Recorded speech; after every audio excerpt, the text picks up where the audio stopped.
कक्षा 7 के प्यारे विद्यार्थियों, अपना जो पाठ चल रहा था सच्चा तीर्थयात्री, इसके अंदर आज हम अभ्यास प्रश्न में भाषा की पहचान पर बात कर रहे हैं। भाषा की पहचान में देखिए आज आपके है भाषा की पहचान, जो आपकी पाठ्य पुस्तक के पेज नंबर 85 के ऊपर है।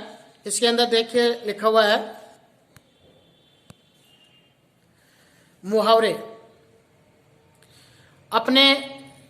आपने सच्चा तीर्थयात्री कहानी पढ़ी और कहानी के अंदर आपने एक मुहावरा आया था, त्राही त्राही मचना। तो इसी तरह से मुहावरे का जो वास्तविक जो अर्थ होता है वो होता है बातचीत। मुहावरे का अर्थ होता है बातचीत। मुहावरे का उपयोग क्या, देखिए मुहावरे के माध्यम से कम शब्दों में अधिक से अधिक बाहों को अभिव्यक्त कर सकते हैं। इसलिए मुहावरे हमारी भाषा को बड़ा अच्छा बनाते हैं, भाषा को प्रभावशाली बनाते हैं। इसी तरह से भाषा में यानी विशेष रूप से गद्य में मुहावरे का प्रयोग बहुत जरूरी होता है। इस प्रकार मुहावरे भाषा को संक्षिप्त, देखिए भाषा को संक्षिप्त, प्रभावशाली, आकर्षक और रोचक बनाने में सहायक होते हैं।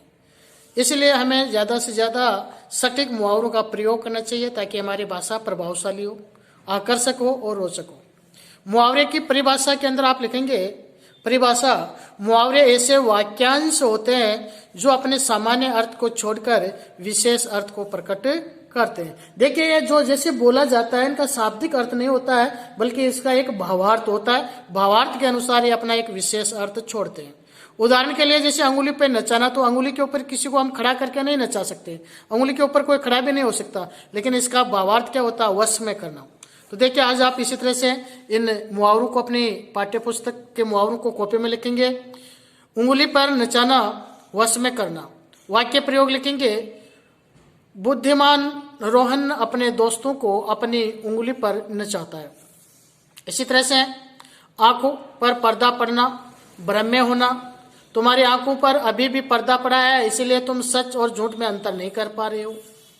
इसी तरह से कलेजा छलनी होना, बहुत दुखी होना, अपने पुत्र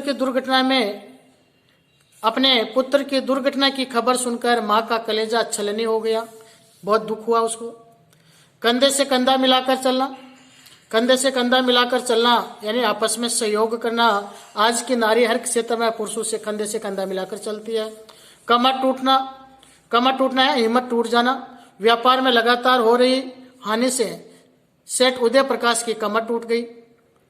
एक आंख न भाना यानी बिल्कुल भी अच्छा नहीं लगना। मुझे झूठ बोलने वाले लोग एक आंख नहीं भाते हैं। इसी तरह से जैसे नाक में दम करना, बहुत परेशान करना। वाक्य में प्रयोग इस तरह से कर सकते हैं, घर में घुसे चूहों ने हमारे नाक में दम कर लिया। गर्दन झुकना, लज्जित होना। राजू को जब पुलिस गिरफ्तार करके ले गई तो उसकी पिता की गर्दन झुक गई। गले का हार, प्रिय वस्तु, दादाजी का दिया उपहार छवि के गले का हार है। और आखिर में है कान पर जू न रेंगना यानी असर न होना, किसी बात का प्रभाव न होना। सोनिया को कितना भी समझा लो लेकिन उसके कान पर जू तक नहीं रेंगती। तो इस तरह से इन सभी मुहावरों को अपने नोटबुक में आप लिखने के साथ साथ इन सब के अर्थ लिखेंगे और उनके साथ साथ ये वाक्य प्रयोग लिखेंगे। अन्य कुछ मुहावरे हैं जिनके अर्थ यहाँ पर दिए हुए हैं कि देखिए, चेहरा खिलना, प्रसन्न होना, चरण धोकर पीना, बहुत सम्मान करना, छाती पर सांप लौटना, ईर्ष्या करना। इसी तरह आप इन सब मुहावरों को अपनी नोटबुक के अंदर लिखेंगे।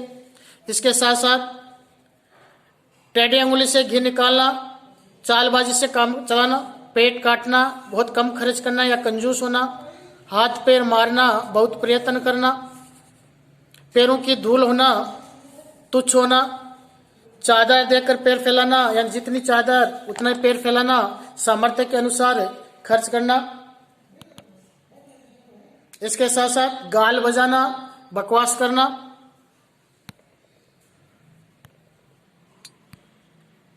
कान भरना, चुगली करना, टांग अड़ाना, दखल देना, अंगारों पर पैर रखना, जानबूझकर मुसीबत में पड़ना, बोहें चढ़ाना, नाराज होना, दाहिना हाथ होना, बहुत बड़ा सहायक होना, अपने पैरों पर खड़ा होना, स्वावलंबी होना, पीठ दिखाना, हार कर भाग जाना, दांत पीसना, क्रोध प्रकट करना।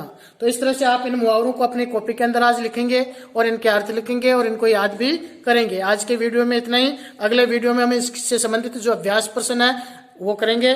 तब तक के लिए नमस्कार।